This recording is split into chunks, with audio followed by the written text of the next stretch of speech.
Hello everyone, क्या हाल है सभी लोगों के।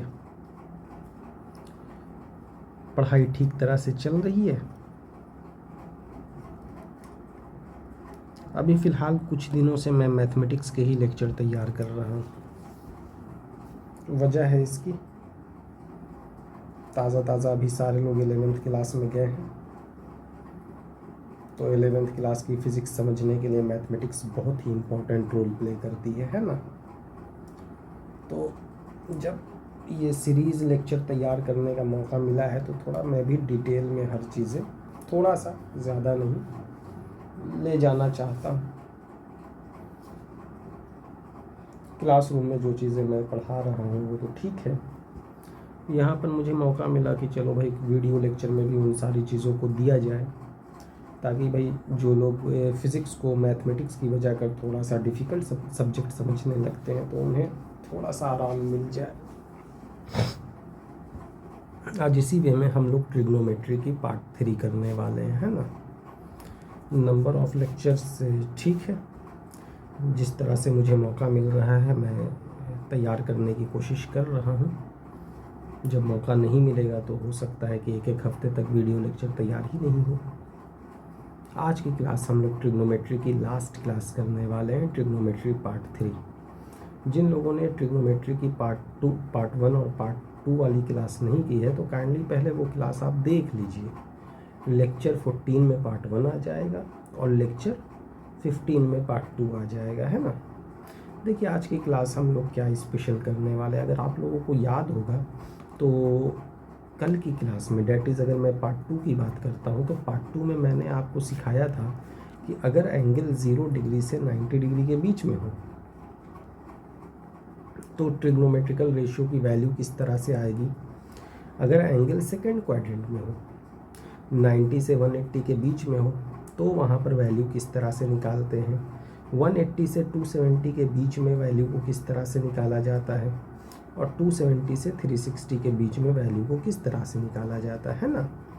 लेकिन हम लोगों ने ये नहीं देखा कि 180 के लिए क्या वैल्यू होने वाला है, 270 के लिए क्या वैल्यू होने वाला है, 360 के लिए क्या वैल्यू होने वाला है। ये अभी तक हम लोगों ने डिस्कशन नहीं किया।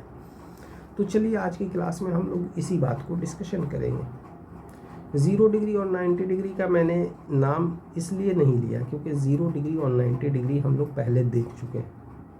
मैंने आपको बता रखा है कि साइन 0, कॉस 0 और टेन 0 की वैल्यू क्या आएगी, साइन 90, कॉस 90 और टेन 90 की वैल्यू क्या आएगी। इसके लिए आपको शायद लेक्चर 1 में ही सारी हिंट्स आपको मिल जाएगी, है ना। लेक्चर 1 आप देख लीजिएगा ट्रिग्नोमेट्री का, डेट इज़ पार्ट 1 देख लीजिएगा, आपको पता चल जाएगा। तो इसीलिए मैंने 180, 270 एंड 360 का नाम लिया। हालांकि वैल्यू लिखने के वे में तो मैं सभी का वैल्यू लिख दूंगा, घबराने वाली बात नहीं है। तो चलिए मैं एक बार वैल्यू लिख देता हूँ सभी का क्या होता है ना। कैसे आया, तो दो चीज़ें तो हम लोगों ने आपको दिखा दिया था। मैंने आपको दिखा दिया था 0 डिग्री और 90 डिग्री की वैल्यू कैसे मैंने लिखी थी, वो मैंने आपको दिखा दी थी।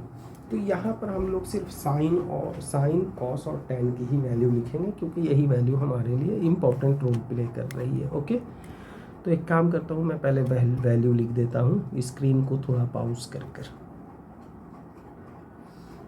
देखिए ये टेबल मैंने बना दिया। हम लोगों को स्पेशली इन्हीं एंगल्स के बारे में जानकारी लेनी है ना। बाकी सारा तो मैं पिछली क्लास में आपको बता चुका है। साइन 0 डिग्री की वैल्यू मैंने 0 प्रूफ की होगी, याद होगा आपको। कॉस 0 की डिग्री की वैल्यू मैंने 1 लाई थी, टेन 0 की वैल्यू मैंने 0 लाई थी।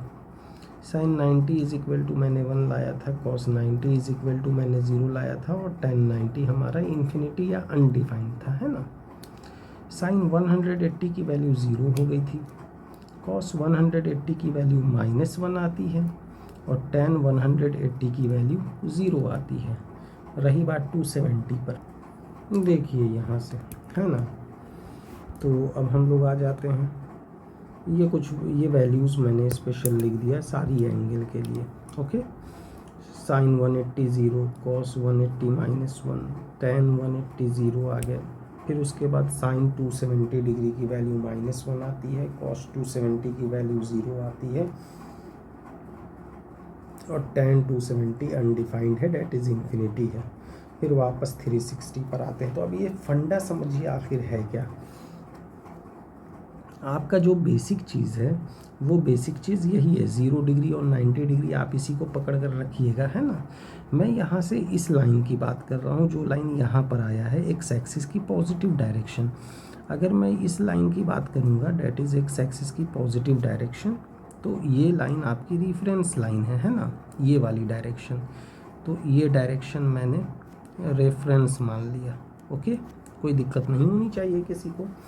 अब बताओ, ये जो येलो वाली लाइन दी गई है, ये येलो वाली लाइन रेफरेंस लाइन के साथ यहाँ पर 0 डिग्री की एंगल बना रही है।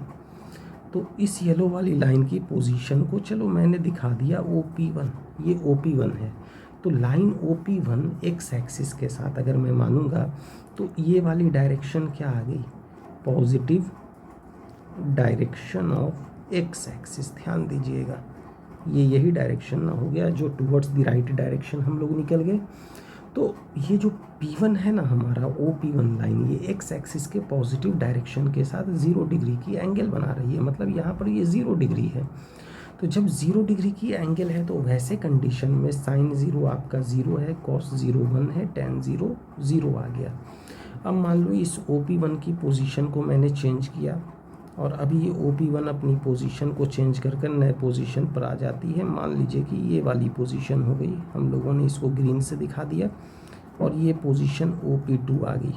तो बताइए, तो अगर मैं एंगल की बात करूँगा, कौन से एंगल की, तो चलिए ध्यान दीजिएगा, angle between OP1 and x axis. OP1 और एक्स एक्सिस के बीच की एंगल ये 0 डिग्री है। फिर मैंने बात कर लिया angle between OP2 and x axis के बीच की एंगल की बात कीजिएगा, ये आपको 90 डिग्री मिल जाएगा। ठीक इसी तरह से अब अगर हम लोग नेक्स्ट एंगल ट्राई करेंगे तो आप देखिए, ये नेक्स्ट एंगल हमारा ये है। अगर मैं इस एंगल की बात करता हूँ तो ये एंगल आप OP3 दिखाइए, लाइन OP3, तो आप लिख सकते हो ना यहाँ से, angle between line OP3 and x axis. यहाँ पर ये जो एंगल है ये आपका 180 डिग्री है। ओके, ये 180 डिग्री आ गया। फिर इसके बाद अगर मैं बात करूँगा तो नेक्स्ट एंगल की आप बात कर लीजिए 180 डिग्री इस पर्सपेक्टिव में, कि क्योंकि आप जान रहे हो OP3 यहाँ आए हैं, तो ये एंगल तो आपको 180 डिग्री मिलेंगे ही मिलेंगे, है ना। फिर इसके बाद हम लोग आगे बढ़ते हैं और मान लीजिए कि अब हमारे पास एक और लाइन यहाँ से ले ली गई है। इस लाइन को मैंने OP4 नाम दे दिया, है ना। तो जब मैं angle between OP4 and x axis की बात करूँगा तो ये हमारा कितना आ जाएगा, 270 डिग्री आएगा। आप देखिए, ये जो रोटेशन होगी, ये रोटेशन आपकी कंप्लीट कुछ इस तरह से हो रही है। यहाँ से देखिए तो ये कितनी एंगल बनाएगी, 270 डिग्री की एंगल बनाएगी। ये हम लोगों ने लिख दिया। और फिर लास्ट एक और मैं अगर बात करूँगा तो यहाँ से आप समझ जाइए, और मैं कौन से एंगल की बात कर लेता हूँ, वापस आइए यहाँ पर। फिर मैंने एक कंप्लीट रोटेशन कर दिया। जब कंप्लीट रोटेशन कर दिया तो OP1 आ गए। तो अगर मैं लिखता हूँ आफ्टर वन कंप्लीट रोटेशन, तो बताओ तो वन कंप्लीट रोटेशन में एंगल कितने बन गए, 360 degree. We get OP1 again, हम लोगों को OP1 वापस मिल जाएगा, है ना। तो यही चीज़ें हम लोगों को आगे, अगर मैं इसको दिखाना चाहता हूँ तो इसको अगर आप दिखाइएगा तो आप एक कंप्लीट रोटेशन को यही ना दिखाइएगा, तो ये हमारा कितना आ जाएगा, 360 डिग्री आ जाएगा। रेड वाला आपका रोटेशन है ये 270 डिग्री है। अगर मैं रेड के रोटेशन को लिखता हूँ तो यहाँ से हम लोग लिख सकते हैं 270 डिग्री। वाइट वाली रोटेशन 180 डिग्री है। और फिर अगर मैं ग्रीन की बात करूँगा तो यहाँ से आप जानते हैं कि ये ग्रीन हमारी 90 डिग्री की एंगल बना रही है। डेट्स इट, यही है हमारा। तो ये मैंने स्पेशल एंगल की वैल्यू आपको लिख कर दे दी है। उम्मीद है कि ये चीज़ें थोड़ी बहुत क्या काफ़ी हद तक क्लियर हो गई होंगी, और टाइम भी इसमें काफ़ी लग गया, 10 मिनट का टाइम लग गया। चलो आगे तेज़ी में बढ़ते हैं। अब हम लोग क्या करेंगे, अब हम लोग कुछ इंपॉर्टेंट फार्मूले की बात कर लेते हैं।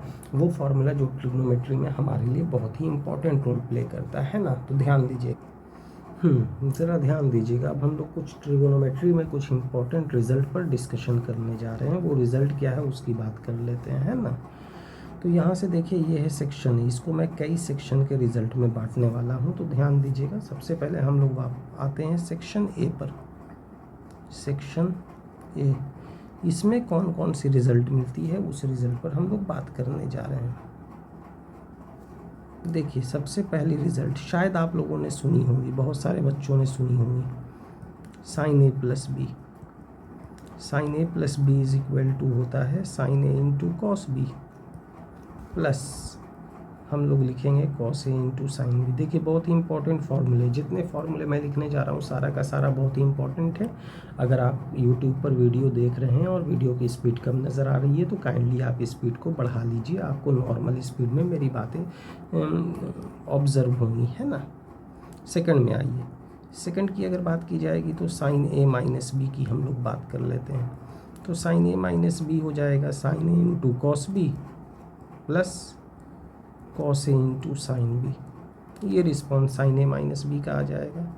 नेक्स्ट आइए, अगर मान लिया जाए कि हम लोग नेक्स्ट रिस्पॉन्स की बात करते हैं तो थर्ड में कॉस में आइए, cos A plus B. Cos A plus B होता है cos A into cos B minus sine A into sine B, ये हो जाएगा। और अगर फोर्थ की बात करेंगे तो फोर्थ हमारा आ जाएगा cos A minus B. Cos A minus B is equal to हो जाएंगे cos A into cos B, और ये प्लस ये हमारे हो जाएंगे sine A into sine B. ये साइन और कॉस में मैंने फार्मूला लिख दिया। बहुत सारे बच्चों की डिमांड रहती है सर टेन का भी बता दीजिए, तो चलो भाई टेन का भी लिख लो। टेन में फार्मूला हो जाएगा टेन ए प्लस बी, तो tan A plus B is equal to हो जाएंगे tan A plus tan B divided by 1 minus tan A into tan B. ये 10 में आ गए। 6 नंबर अब आप आ जाइए, मान लीजिए अगर आपसे टेन ए माइनस बी पूछता है तो टेन ए माइनस बी आ जाएंगे tan A minus tan B divided by 1 plus क्या लिख दीजिएगा आप tan A into tan B, इतना लिख दीजिएगा। देखिए ये कुछ सेक्शन ए से रिलेटेड बेसिक फार्मूला हो गए। अब यहाँ पर देखिए क्वेश्चन क्या बन सकता है हमारा, जैसे कुछ एक दो क्वेश्चन की मैं बात करूँ तो जैसे पूछ देगा आपसे इवेलुएट, और मान लीजिए आपसे एक क्वेश्चन पूछ दिया साइन 15 डिग्री, साइन 15 डिग्री की वैल्यू बताइए, है ना। तो अब इसे अगर हम लोगों को सॉल्व करना है तो हम लोग कैसे सॉल्व करेंगे ये ज़रा बताइए। तो अगर आप साइन 15 डिग्री को लिखना चाहते हैं तो क्या आप इस साइन 15 डिग्री को 45 डिग्री माइनस 30 डिग्री लिखेंगे? लिख सकते हैं, बिल्कुल 15 डिग्री आएगा। अब बताइए ये साइन ए माइनस बी पर नहीं दिख रहा है। जब ये साइन ए माइनस बी पर दिख रहा है तो आप क्या लिखिएगा sine A into cos B minus cos A into sine B, इतना दिया जाएगा। साइन 45 की वैल्यू 1/√2, कॉस 30 की वैल्यू √3/2, कॉस 45 1/√2 एंड साइन 30 की वैल्यू 1/2। जब आप इसे ये सॉल्व कीजिएगा तो √3/2 √2 आ जाएंगे, माइनस 1/ये कितना आ जाएगा 2√2 आ जाएगा। तो बता दीजिए ये कितने आ गए √3 माइनस 1 डिवाइडेड बाई 2√2। ये साइन 45 डिग्री की वैल्यू आ गई। अब मान लीजिए इसी क्रम में अगर हमसे पूछ दिया गया सेकंड क्वेश्चन कि ठीक है आप एक काम कीजिए, आप कॉट, है ना, कॉट कितनी की वैल्यू निकाल ली जाए, सपोज 75 डिग्री की वैल्यू निकाल ली जाए। कॉट 75 डिग्री की कॉट 75 की वैल्यू क्या होगी, मान लीजिए कि ये पूछ रहा है कैसे निकाला जाएगा कॉट 75 की वैल्यू, तो मैं बता दूंगा आपको। यहाँ से ध्यान दीजिएगा सभी लोग। आप एक काम करो, सबसे पहले साइन 75 निकालना। तो अगर मैं साइन 75 की बात करूँगा तो बताओ साइन 75 को लिखना होगा तो क्या ये 45 डिग्री प्लस 30 डिग्री लिखिएगा। ये साइन ए प्लस बी पर आ गया ना, साइन ए प्लस बी आप ऊपर देख सकते हैं, sine A into cos B, sine 45 degree into cos 30 degree plus cos A into sine B, cos 45 degree into sine 30 degree, ये मिल गए। साइन 45 डिग्री की वैल्यू 1/√2, कॉस 30 की वैल्यू √3/2, कॉस 45 1/√2, साइन 30 डिग्री 1/2। तो अगर मैं यहाँ से लिखूँगा तो ये √3/2√2 प्लस 1/2√2। तो बता दीजिए साइन 75 आपको कितने दिखाई दे रहे हैं, √3 प्लस 1/2√2। अब इसी तरह से आप एक काम कीजिए, कॉस 75 निकालिए। तो अगर मैं cos 75 निकालूंगा तो ये हमारा कितना आ जाएगा बताइए। तो आप इसको लिख सकते हैं ना, cos 45 degree plus 30 degree, cos a into cos B क्या होता है, cos a प्लस बी। तो cos a into cos B minus sine a into sine B, आप इतना लिख सकते हो, लिख दीजिए। इसके बाद क्या कीजिएगा, cos 45 1/√2, cos 30 डिग्री √3/2, साइन 45 1/√2 और साइन 30 1/2। अगर मैं यहाँ से लिखूँगा तो ये √3/2√2 माइनस 1/2√2। तो बताइए ये √3 माइनस 1/2√2 आ जाएगा। तो आपने देख लिया कि साइन 45 किस तरह से निकालेंगे और cos 45 किस तरह से निकालेंगे। अब जब ये मिल गया हम लोगों को तो आपको cot 75 निकालना है ना। तो cot 75 इज इक्वल टू आप क्या लिखिएगा, cos 75 degree divided by sine 75 degree, है ना। cos 75 डिग्री की वैल्यू क्या होती है, √3 माइनस 1/2√2 और साइन 75 की वैल्यू क्या है, √3 प्लस 1/2√2। 2√2 से 2√2 हम लोग कैंसिल कर सकते हैं। जैसे ही कैंसिल किया तो हमारे पास कितने आ गए, √3 माइनस 1/√3 प्लस 1। ये हमारा आंसर हो सकता है, लेकिन आप इसको रैशनलाइज कर दीजिए, √3 minus 1/√3 plus 1 into √3 minus 1/√3 minus 1। तो ये क्या आ जाएगा, √3 माइनस 1 का स्क्वायर बाई ये √3 का स्क्वायर माइनस 1 का स्क्वायर मिल जाएगा।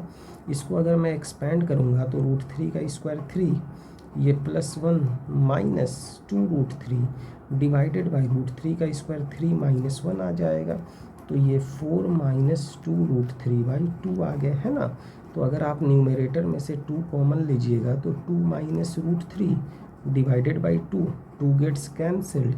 तो इस तरह से अगर आप बात कीजिएगा ना तो cot 75 डिग्री की वैल्यू 2 माइनस √3 आ जाएगी। तो आपको नज़र आ रहा है ये जो फॉर्मूला मैंने लिख दिया है, ये फॉर्मूला जहाँ तहाँ यूज़ होता रहेगा, जब ज़रूरत होगी हम लोग यूज़ करेंगे। जब आप फिज़िक्स में वेव चैप्टर पढ़ोगे ना, वेव, तो वेव में इस तरह के फॉर्मूले का यूज़ थोड़ा सा बढ़ जाता है। तो चलिए आगे बढ़ते हैं। सेक्शन ए वाला फॉर्मूला हमारा कंप्लीट हो गया, सेक्शन ए में इसी फॉर्मूले की बात थी। चलिए अब नेक्स्ट आते हैं सेक्शन बी की तरफ। देखिए सेक्शन बी में कौन से फॉर्मूले हैं, बात उस पर कर लीजिए, है ना। इसमें आइए पहला फॉर्मूला, मान लीजिए अगर आपको sine C plus sine D है तो sine C plus sine D आ जाएगा 2 sine C plus D by 2 into cos C minus D by 2। इतने मिल जाएंगे हम लोगों को sine C plus sine D. Okay, अब इसको यूज़ कैसे किया जाएगा, चलिए एक एग्जाम्पल के साथ हम लोग समझ लेते हैं। मान लीजिए कि हमारे पास यहाँ पर कोई एग्जाम्पल है, एग्जाम्पल सपोज़ ये हमारे पास दिए गए हैं साइन, यहाँ हम लोगों ने रख दिया मान लो 10 डिग्री और यहाँ पर हम लोगों ने रख दिया सपोज़ इसको आप 20 डिग्री मान लीजिए, जहाँ पर 10 डिग्री मैंने माना है ना, सपोज़ इसको मैंने 20 डिग्री मान लिया और यहाँ मैंने 10 डिग्री मान लिया। ओके, तो साइन 20 प्लस साइन 10 है, तो ये अगर आप लिखिएगा तो ये क्या लिखिएगा, 2 साइन, बताइए तो ये sine C plus sine D का फॉर्म है ना, 20 प्लस 10/2, ये इस तरह से लिखा जाएगा, इंटू कॉस 20 माइनस 10/2।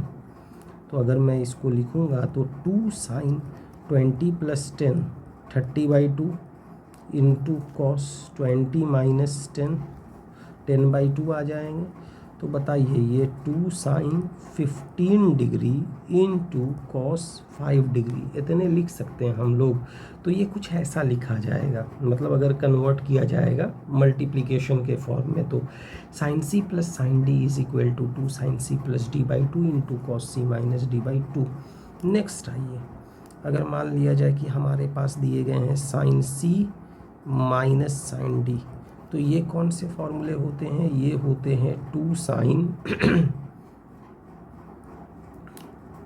ये आ जाएंगे हमारे पास 2 cos C plus D by 2 into sine C minus D by 2, ये मिल जाएंगे। पैटर्न कैसे यूज़ होता है ये तो हम लोग जान चुके हैं। नेक्स्ट आइए, नेक्स्ट अगर मान लीजिए कि हमारे पास रिस्पॉन्स है, तो suppose cos C plus cos D है, तो cos C plus cos D आ जाएंगे 2 cos C plus D by 2 into cos C minus D by 2। And इस सेक्शन बी का लास्ट फॉर्मूला मान लीजिए cos C minus cos D की अगर बात करनी, तो ये हमारा हो जाएगा 2 sine C plus D by 2 into sine D minus C by 2। ध्यान से, ये हमारे पास रिस्पॉन्स मिल गए किसके? तो आप देख पा रहे होंगे कि मैंने यहाँ पर सी और डी के टर्म में अगर एंगल दिखा दी है, तो sine C plus sine D का ये फॉर्म हो गया, sine C minus sine D के लिए आ गया, cos C plus cos D के लिए आ गया, cos C minus cos D के लिए आ गया। ओके, चलिए आगे बढ़ा जाए, नेक्स्ट कंसेप्ट की तरफ मूव करते हैं, सेक्शन सी। तो सेक्शन सी में आप आ जाइए। सेक्शन सी क्या है? हमारे लिए बहुत ही इम्पोर्टेंट सेक्शन। इस सेक्शन में क्या है, चलिए मैं इम्पोर्टेंट फार्मूला लिखता हूँ, है ना। यहाँ पर एक फार्मूला है हमारा साइन 2a, और साइन 2a देता है 2 sine a into cos A. ये हमारे पास फार्मूला है, sine 2a is equal to 2 sine a into cos A. अब देखिए मैं बहुत ही आसानी से इसको ला सकता हूँ। कैसे? ध्यान दीजिएगा, आप जान चुके हैं साइन ए प्लस बी, ये बताइए तो sine A plus B is equal to क्या होता था? Sine A into cos B plus cos A into sine B. ये रिज़ल्ट है हमारे पास। मान लीजिए कि ए की वैल्यू और बी की वैल्यू इक्वल है, तो अब बताइए तो अगर मुझे लिखना होगा तो साइन ए प्लस बी को एक काम कीजिए, ए बी की जगह पर भी ए लिखेंगे ना, लिख दीजिए साइन ए प्लस ए, तो ये साइन ए इंटू क्या आ गए? Cos A plus cos A into क्या आ गए? साइन ए आ गए। अब ज़रा बताइए ये कितने आ जाएंगे? साइन 2a, तो sign 2a is equal to क्या? ये 2 साइन ए इंटू कॉस ए नहीं दिखाई दे रहा है? दिख गया ना रिस्पॉन्स? यही है हमारा। नेक्स्ट इसमें आते हैं, नेक्स्ट प्रूविंग में मान लीजिए कॉस 2a की बात करेंगे, तो कॉस 2a हमारा हो जाएगा cos square A minus sine square ए। अब ज़रा इसकी प्रूविंग पर बात की जाए तो आपको पता है ना, cos A plus B, cos A plus B क्या होते हैं? Cos A into cos B minus sine A into sine B. ये मैंने पढ़ाया। तो अगर मान लिया जाए कि ए की वैल्यू बी के इक्वल है, तो ऐसे कंडीशन में अगर आप कॉस ए बी की जगह पर भी ए लिख दीजिएगा, तो बताइए तो क्या आ जाएगा? कॉस ए इंटू कॉस ए आ जाएगा माइनस ये कितने आ जाएंगे? साइन ए इंटू साइन ए आ गए ना। अब यहाँ से आप बताइए कि ये कितने मिल गए? Cos 2a is equal to ये कितने मिल गए? कॉस स्क्वायर ए माइनस ये कितने मिल गए? Sign square A. तो ये कॉस 2a का एक फॉर्मूला हमारे पास आ गया, cos square A minus sine square ए। याद रखना है आप लोगों को। अब इसी में कुछ चीज़ें मैं नोट कर कर आपको बताता हूँ, ध्यान दीजिएगा। नोट कैसे?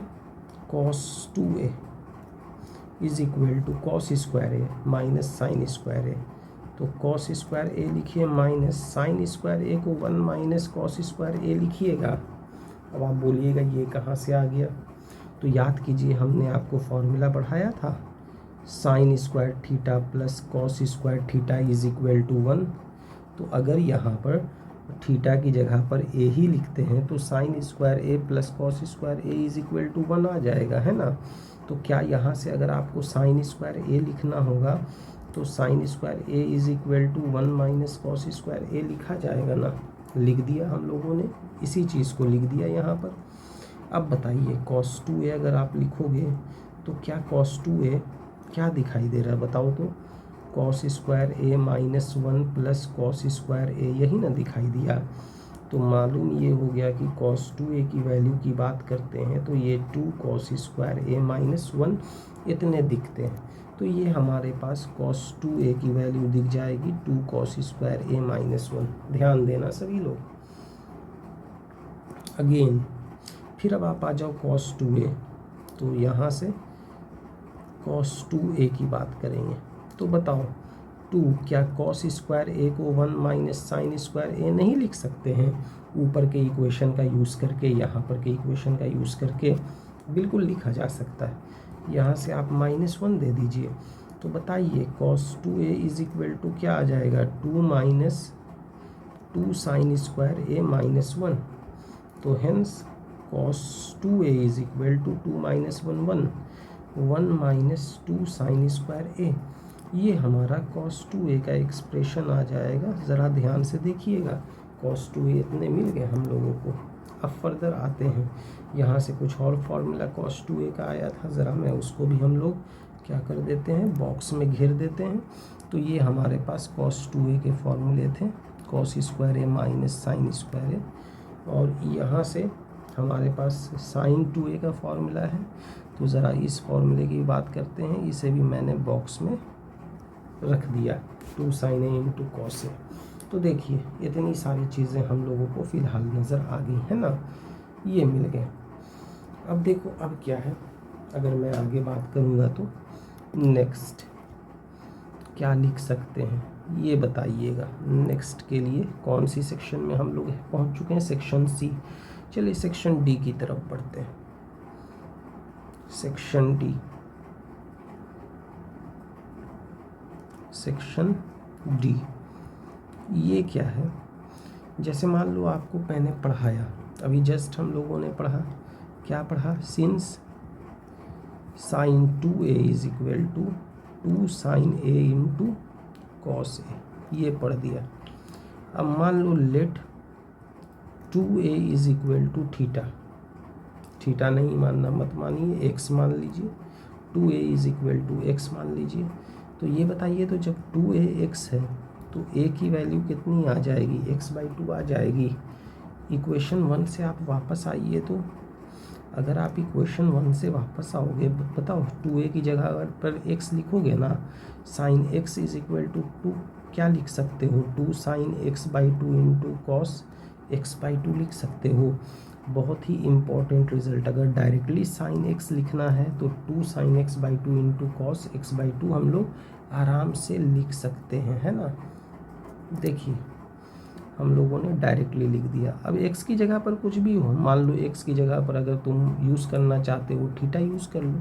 अगर जैसे ही तुम थीटा यूज़ करोगे तुम्हारे पास इक्वेशन आ जाएगा, sine theta is equal to 2 sine थीटा/2 इंटू कॉस थीटा/2। क्या फ़र्क पड़ता है, चीज़ वही है ना हमारी। नेक्स्ट है ये दूसरे फॉर्मेट में आते हैं। ये तो आपका आ गया पहला फॉर्मेट। सेकंड फॉर्मेट की अगर मैं बात करूँगा तो बताइए cos 2a is equal to क्या है, cos square A minus sine square ए, है ना।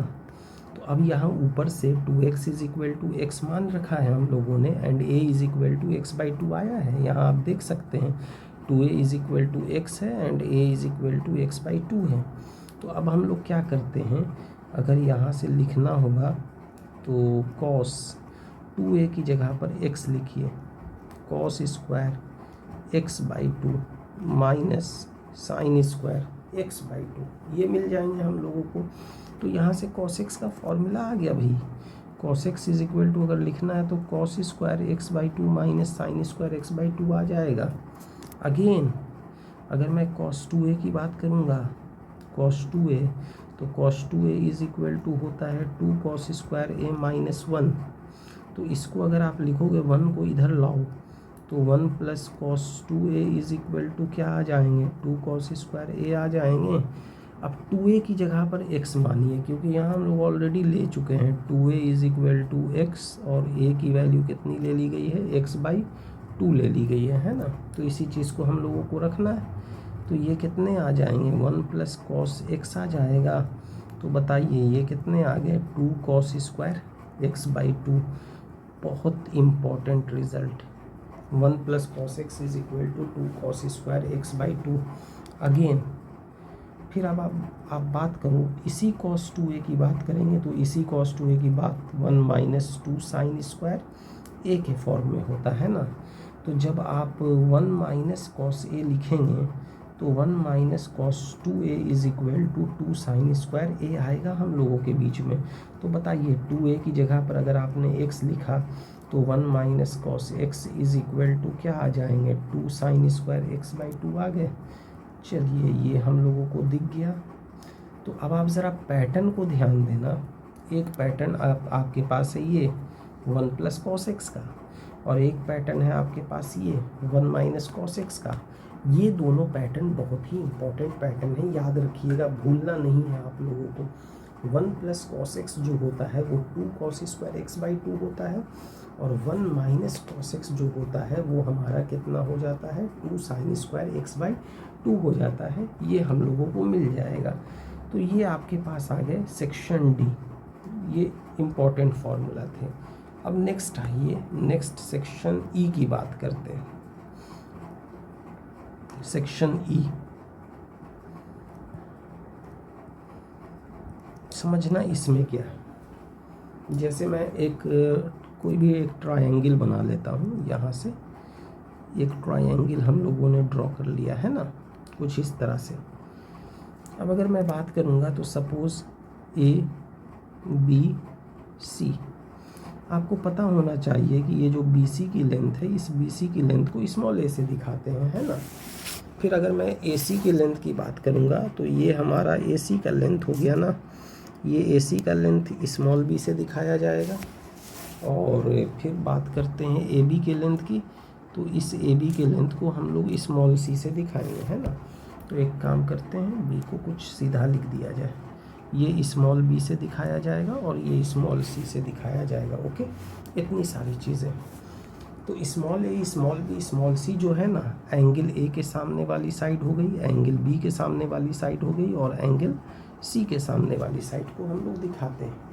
अब यहाँ पर कुछ रूल है, 2 रूल मैं आपको सिखाने जा रहा हूँ। एक हमारा कहलाता है साइन रूल, एक हमारा क्या कहलाता है, साइन रूल। तो यहाँ से समझिएगा ये साइन रूल क्या होता है। तो देखिए साइन रूल के अकॉर्डिंग हमारे पास हो जाएगा रिजल्ट a/sin a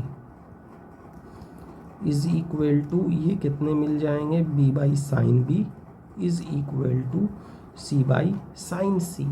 ये कैपिटल A, कैपिटल B और कैपिटल C एंगल को दिखाने के लिए यूज़ किया गया है, और small a small b small c ये आप साइड को दिखाने के लिए यूज़ कर रहे हैं ना। अब आपके माइंड में एक सवाल आ रहा होगा कि इस फॉर्मूले की प्रूविंग कहाँ पढ़नी है। तो भाई इस फॉर्मूले की प्रूविंग आप क्लास 11th में मैथ में पढ़िएगा। टॉपिक रहेगी आपकी प्रॉपर्टीज़ ऑफ ट्राइएंगल, उस चैप्टर में आप इस फॉर्मूले की प्रूविंग को आराम से पढ़ सकते हैं। चलिए साइन रूल के बाद दूसरी तरफ बढ़ते हैं, और दूसरी तरफ हमारे पास है ये रूल हमारा क्या कहलाता है, कोसाइन रूल के नाम से जाना जाता है। तो अगर मैं कोसाइन रूल की बात करूँगा तो ध्यान दीजिएगा इसमें कौन कौन से मेन फॉर्मूला आते हैं।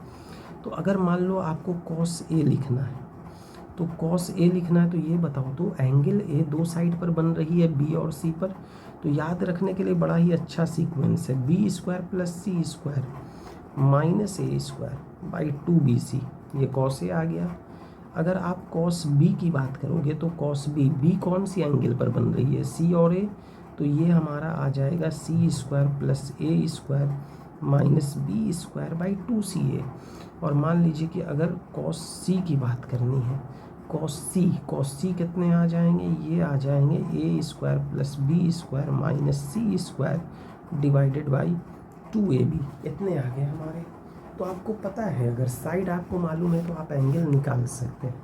चलिए एक इलस्ट्रेशन कर देखते हैं। कैसी इलस्ट्रेशन, अभी हम लोग समझ लेंगे इसको, है ना। तो एक इलस्ट्रेशन किया जाए।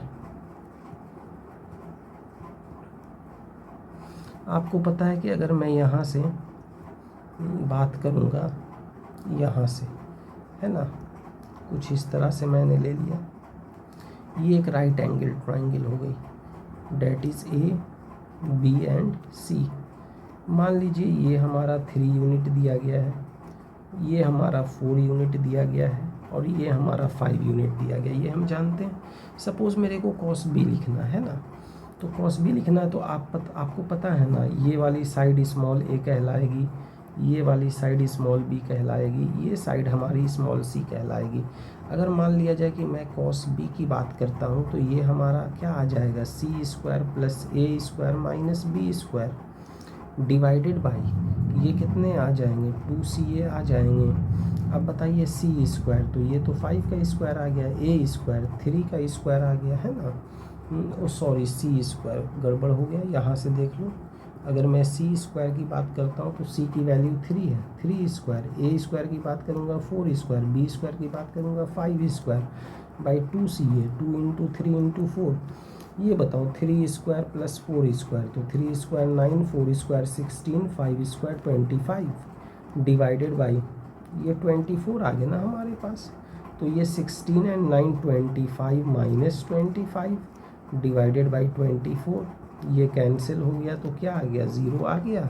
तो ये बता दो तो cos B is equal to 0, तो क्या ये कॉस 90 डिग्री नहीं दिख रहा है, तो बी की वैल्यू कितनी आ गई, 90 डिग्री। बताइए यहाँ पर बी आपका 90 डिग्री है कि नहीं है, 90 डिग्री मिला।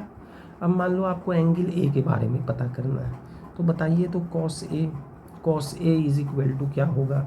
तो यहाँ से देखिए ए एंगल अगर लिखना है तो cos A is equal to क्या लिखिएगा, B square plus C square minus A square divided by 2bc, यही ना फॉर्मूला होता है। अब बताओ b की जगह पर कितना है 5, c की जगह पर कितना है 3, तो आप यहाँ से लिखना 5 square plus 3 square minus 4 square by 2 into 5 into 3, तो ये कितने आ गए 25 plus 9 minus 16 divided by 30, 25 plus 9 ये कितने आ जाएंगे 34 आ जाएंगे। 34 में 16 लेस कर दीजिए तो 18 आ जाएगा, तो ये हमारा कितना आ गया 18/30। तो बताओ ये 6 से 6 3 एंड 6 5, तो ये अगर मैं बात करूँगा तो cos A is equal to कितने आ जाएंगे 3/5 आ जाएंगे। ये हमारे पास कॉस ए की वैल्यू आ गई। ओके, तो आपको पता है अच्छी तरह से कि ये 3/5 जो होता है वो कॉस 53 डिग्री होता है ना। तो यहाँ से अगर मैं ए की बात करूँगा तो ए इज इक्वल टू 53 डिग्री हम लोगों को मिल सकता है। तो यहाँ पर ए की वैल्यू कितनी आ गई 53 डिग्री, बताइए। इसी तरह से सी की बात कीजिएगा तो सी आपका 37 आ जाएगा। मतलब हम लोग cos A cos B cos सी आराम से निकाल सकते हैं अगर हम लोगों को साइड पता रहता है तो। ये सारी डिस्कशन मैंने कर ली, ये हम लोगों ने डिस्कशन कर लिया ट्रिग्नोमेट्री से रिलेटेड कि भाई ट्रिग्नोमेट्री में ये सारी चीज़ें हमारी आ रही हैं, है ना। अब फर्दर 1-2 पॉइंट और मैं आपको बता दूं, वो क्या है ज़रा ध्यान दीजिएगा। याद आ गया मैं बता देता हूँ, ध्यान दीजिए कैसे। जैसे मान लिया जाए कि अगर हमसे कोई ये पूछ दे कि मैक्सिमम वैल्यू, मान लीजिए कोई ये पूछ दे कि maximum value of A sine theta plus B cos theta, इसकी मैक्सिमम वैल्यू क्या होगी। ठीक है, तो चलिए ज़रा सॉल्व किया जाए। सॉल्व करते हैं हम लोग। क्या दिए गए हैं, A sine theta plus B cos theta. Okay, तो हमारे पास दिए गए हैं A sine theta plus B cos theta. ज़रा ध्यान देना, अगर मेरे को इसको लिखना है तो क्या मैं इसको ऐसा नहीं लिख सकता हूँ। एक काम कीजिए, यहाँ से आप इसे लिख दीजिए √a² प्लस बी स्क्वायर, और यहाँ से मैंने इसे लिख दिया a/√a² प्लस बी स्क्वायर। ये हमारा आ गया साइन थीटा, और फिर आप इसको लिख दीजिए b/√a² प्लस बी स्क्वायर, और ये आप लिख दीजिए कॉस थीटा। ये हमारे पास दिख गए। तो अगर मुझे इसको लिखना होगा तो अब कैसे लिखा जाएगा? तो मान लीजिए एक ट्रायंगल आप ले लीजिए, है ना, ये एक ट्रायंगल हम लोगों ने कंसिडर कर लिया, इस ट्रायंगल की बात कर रहे हैं। मान लीजिए ये साइड ए है, ये साइड बी है, तो पाइथागोरस थ्योरम से ये कितना आ जाएगा? ए स्क्वायर प्लस बी स्क्वायर आ जाएगा। इस एंगल को हम लोग थोड़ी देर के लिए अल्फ़ा मान लेते हैं। तो अगर मैंने अल्फ़ा मान लिया तो बताइए, तो कॉस अल्फ़ा कितना दिखेगा? ये A by under root A square plus B square आएगा ना, बेस बाई हाइपोटेन्यूज से। और अगर मैं साइन अल्फ़ा की बात करूँगा तो साइन अल्फ़ा कितना आ जाएगा? परपेंडिकुलर बाई हाइपोटेन्यूज से ये B square divided by A square plus B square आ जाएगा, है ना। तो अब आप ऊपर वाले इक्वेशन में आइए। तो अगर आप इस इक्वेशन में आइएगा तो आप क्या लिख सकते हैं? Now A sine theta plus B cos theta, इसी को तो लिखना है। तो ये आपके पास दिए गए हैं under root A square plus B square. A by under root A square plus B square को आपने कॉस अल्फ़ा लिखा, ये साइन थीटा दिए गए हैं। अगले टर्म को आपने साइन अल्फ़ा लिखा और ये कॉस थीटा दिया गया है ना। कुछ ऐसा आप कर सकते हैं इसके साथ, under root A square plus B square. तो यहाँ से अगर आप लिखिएगा तो ये sine theta into cos alpha plus फिर क्या आ जाएगा? Cos theta into sine alpha, ये आ गया हमारे पास। अब बताइए, ये sign A into cos B आया, अगला cos A into sine B आया, ये साइन ए प्लस बी दिखाई दे रहा है। अभी कुछ देर पहले लिखा था मैंने sine A plus B is equal to क्या लिख कर दिया था? Sine A into cos B plus फिर क्या लिख कर दिया था? Cos A into sine B, इतना लिख कर दिया था ना।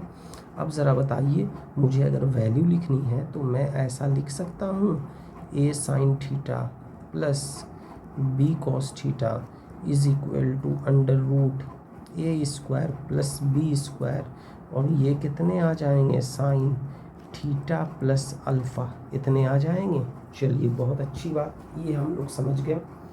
अच्छा, एक बात और, शायद हम लोगों ने 10th क्लास में पढ़ा था, वो चीज़ मैं यहाँ से कलर चेंज कर कर लिखता हूँ। Maximum value of sine theta, maximum value of sine theta का मैक्सिमम वैल्यू +1 होता है। और फिर मैंने ये भी तो हम लोगों ने पढ़ा था, minimum value of sine theta, तो साइन थीटा की मिनिमम वैल्यू -1 होती है। इट मीन्स कि अगर हम लोग लिखना चाहते हैं तो क्या लिखना चाहते हैं? -1 smaller and equal to sine theta smaller and equal to +1, मतलब साइन थीटा की वैल्यू -1 से 1 के बीच में होती है। तो इसी पैटर्न से अगर हम लोग लिखना चाहते हैं तो क्या आप ऐसा नहीं लिख सकते हैं? इट फॉलोज डैट, अगर ऊपर वाला पैटर्न फॉलो हो रहा तो हर साइन का वैल्यू तो -1 से 1 के बीच में है ना, हर साइन की वैल्यू। तो यहाँ से क्या ऐसा नहीं लिखा जा सकता है -1? और अब ये साइन में कौन सी एंगल आ गई? थीटा प्लस अल्फ़ा, ये आपका 1 के बीच में हो जाएगा। कुछ नहीं करना है आपको, under root A square plus B square से मल्टीप्लाई करना है। तो मान लो अगर मैं 1 को under root A square plus B square से मल्टीप्लाई करूँगा तो ये आ गया under root A square plus B square. Her term को ही करना है आपको, under root A square plus B square, ये साइन थीटा प्लस अल्फ़ा आ जाएगा, स्मॉलर एंड इक्वल टू, फिर आपको under root A square plus B square से करना है। हो गया हमारे पास। तो अब ज़रा बताइए, minus under root A square plus B square smaller and equal to, ये सेकंड वाला टर्म क्या होगा? तो आप देख रहे हैं ना यहाँ पर, under root A square plus B square sine theta by theta plus alpha किसके लिए लिखा है? A sine theta plus B cos theta के लिए लिखा है ना। तो इसके लिए हम लोग लिख सकते हैं A sine theta plus B cos theta, इतना लिख दिया। स्मॉलर एंड इक्वल टू, ये कितने आ गए? A square plus B square आ गए। ओके, तो अब ज़रा देखिए, A sine theta plus B cos theta, इसकी जो मिनिमम वैल्यू है वो minus under root A square plus B square है, और जो मैक्सिमम वैल्यू है वो कितनी है? Under root A square plus B square है। इतनी आ गई। अब अगर कोई हमसे ये पूछे क्वेश्चन में आकर कि find maximum and minimum value of 12 cos theta plus 5 sine theta. तो बताइए, तो ये बिल्कुल ही A sine theta plus B cos theta के पैटर्न जैसा है कि नहीं है। तो यहाँ पर अगर मैं ए की वैल्यू ले लूँगा तो ए की वैल्यू 12, बी की वैल्यू ले लूँगा तो ये बी की वैल्यू क्या आ जाएगी 5, है ना। तो अगर मुझे मैक्सिमम वैल्यू या मिनिमम वैल्यू देना है तो मान लीजिए मैक्सिमम वैल्यू देना है, तो मैक्सिमम वैल्यू क्या आ जाएगा under root A square plus B square. तो अंडर रूट 12 का स्क्वायर प्लस 5 का स्क्वायर, ये कितने आ गए 144 प्लस 25। तो ये क्या मिल गया हम अंडर रूट 169 जो कि 13 आ गया। और अगर मुझे मिनिमम वैल्यू देना है तो बताइए क्या मिनिमम वैल्यू -13 नहीं मिल जाएगा।